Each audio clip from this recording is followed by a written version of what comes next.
আসসালামু আলাইকুম রহমতুল্লাহি ওয়া বারাকাতুহু। আলহামদুলিল্লাহ, আজকে আমি আপনাদের মাঝে রাসূল সাল্লাল্লাহু আলাইহি সাল্লামের একটি গুরুত্বপূর্ণ হাদিস নিয়ে আপনাদের মাঝে আসছি।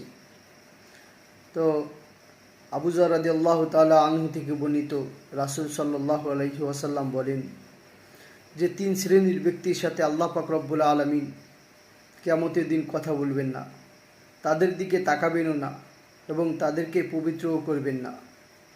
আবু যর রাদিয়াল্লাহু তাআলা আনহু জিজ্ঞাসা করলেন যে এই তিন শ্রেণীর লোক কারা?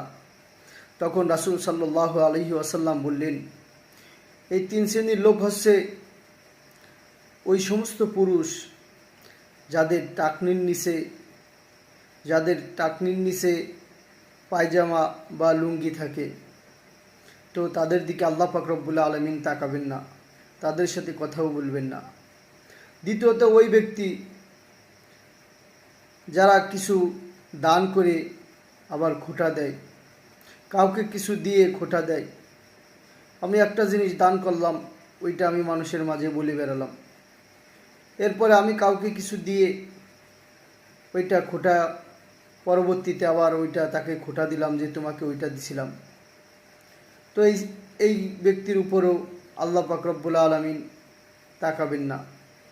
3 নম্বরে, ওই ব্যক্তি যে মিথ্যা কথা বলে পণ্য বিক্রি করে।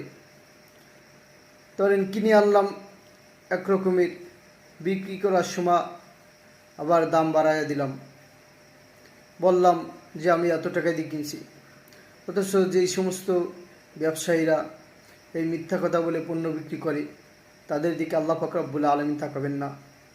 তো যেই সমস্ত ভাইরা আমার এই হাদিসটা শুনছেন, এই যে হাদিসটা বললাম রাসূল সাল্লাল্লাহু আলাইহি সাল্লামের হাদিস, এটা যারা যারা শুনছেন, তো তারা চিন্তা করবেন যে এই 3 শ্রেণীর লোকের মধ্যেও আমরা আছি কিনা।